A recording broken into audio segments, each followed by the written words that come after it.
नमस्कार दोस्तों, मैं मृत्युंजय आपका स्वागत करता हूं हमारे इस चैनल सटीक परामर्श में। और आज हम लोग बात करने वाले हैं। देखिए, पोहा मेकिंग बिजनेस जो होता है, ये पोहा मेकिंग का बिजनेस का अगर आप काम करना चाहते हैं तो उसके लिए क्या लाइसेंस आपको चाहिए होगा और कौन से डॉक्यूमेंटेशन आपको बनाने पड़ेंगे।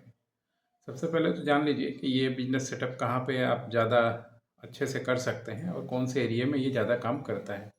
जैसे मान लीजिए जिस किसी एरिया में चावल ज़्यादा होता है, जैसे मान लीजिए आपका उत्तराखंड हो गया, पश्चिम बंगाल हो गया, असम हो गया या बिहार हो गया, ऐसे बहुत से जगह में जहाँ पे चावल ज़्यादा होता है, जहाँ पे पानी की मात्रा भरपूर पाई जाती है, पानी का कोई कमी नहीं होता है।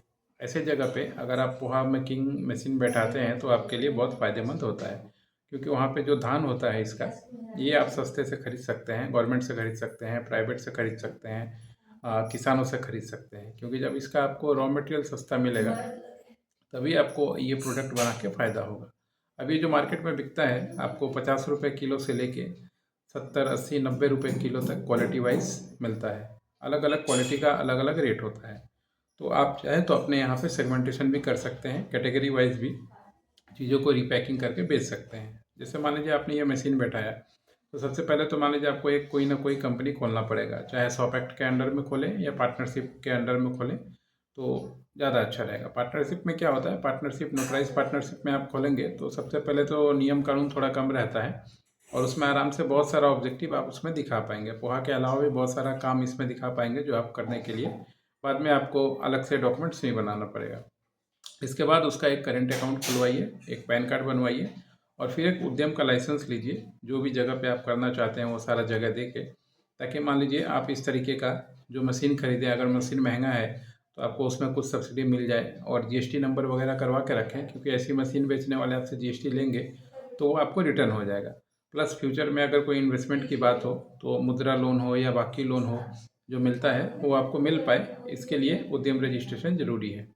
और उसके साथ में एक डीपीआर प्रोजेक्ट जरूर बना के रखें, ताकि मान लीजिए आपको आगे काम आएगा, यानी डिटेल प्रोजेक्ट रिपोर्ट। इसके बाद आएगा मार्केट में बेचने के बाद, या अगर मान लीजिए मशीन खरीद लेते हैं तो जो सेटअप आप करेंगे, अगर मान लीजिए घर के बाहर या कहीं ठीक ठाक जगह 1500 1000 स्क्वायर फीट का जगह में कर रहे हैं, तो जो अगर इलेक्ट्रिक से चल रहा है आपका मशीन मोटर, तो कमर्शियल लाइसेंस जरूर ले लें। इलेक्ट्रिक का कमर्शियल लेना बहुत ज़रूरी है, नहीं तो पता चला आप डोमेस्टिक यूज़ वाले से अगर मशीन चलाएंगे तो कभी भी म्यूनसिपल कॉरपोरेशन वाले या इलेक्ट्रिसिटी वाले आपके यहाँ पे छापा मार के आपका काम बंद करा सकते हैं, मशीन सील कर सकते हैं। तो इलेक्ट्रिक का परमिशन ज़रूर ले लें।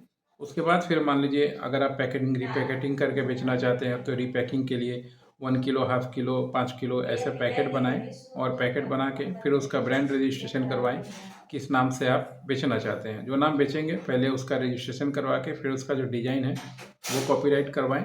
और वेट एंड स्केल डिपार्टमेंट से आपका जो भी एरिया है वो एरिया का वेट एंड स्केल डिपार्टमेंट से आप वजन के लिए एक लाइसेंस ले लें कि हाँ आप जो वजन दे रहे हैं ठीक है, 1 किलो है तो 1 किलो दे रहे हैं, 2 किलो है तो 2 किलो दे रहे हैं, 500 ग्राम है तो 500 ग्राम दे रहे हैं।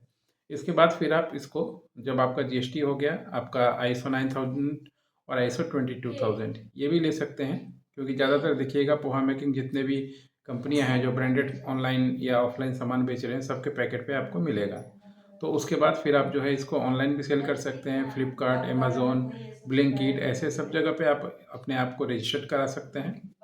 और रजिस्टर्ड करा के जो है मार्केट में ज़्यादा से ज़्यादा कस्टमर पाने के लिए कर सकते हैं, या होलसेल में भी मार्केट में बेच सकते हैं, या B2B बहुत सारे वेबसाइट हैं जहाँ पर रजिस्ट्रेशन करवा के आप बल्क में माल बेच सकते हैं, या अपना इस तरीके से यूट्यूब चैनल बना के उसको प्रमोशन करके बेच सकते हैं, फेसबुक पे बेच सकते हैं, या डाटाबेस परचेस करके उसके यहाँ पे मार्केटिंग करके बेच सकते हैं। तो मार्केटिंग का बहुत सारा तरीका है, आपको करने आना चाहिए। अगर मान लीजिए अगर कोई कंपनी है जो इसका लाइसेंस बनाना चाहती है तो हम पूरा लाइसेंस भी बनवा देंगे। और अगर मार्केटिंग कोई कंपनी पहले से सेटल है, काम कर रही है, माल नहीं बेच पा रही है, मार्केटिंग में मान लीजिए दिक्कत आ रहा है, टीम नहीं है, तो हम लोग के साथ संपर्क कर सकता है। ये जितने भी मार्केटिंग की चीज़ें हम लोगों ने बताई, ये मार्केटिंग की चीज़ें हम लोग उसको बता सकते हैं और इम्प्लीमेंट करवा सकते हैं, ताकि उसका बिजनेस बढ़े। आप भी दोस्तों नया कोई व्यापार करना चाह रहे हैं, सोच रहे हैं, तो एक बार जरूर डिस्कस करें, क्योंकि बेसिक जानकारी, कोर जानकारी हम लोग बता देते हैं, ताकि आप किसी भी भारी नुकसान से बचें और किसी के बहकावे में ना आए। आज के लिए इतना ही रहेगा।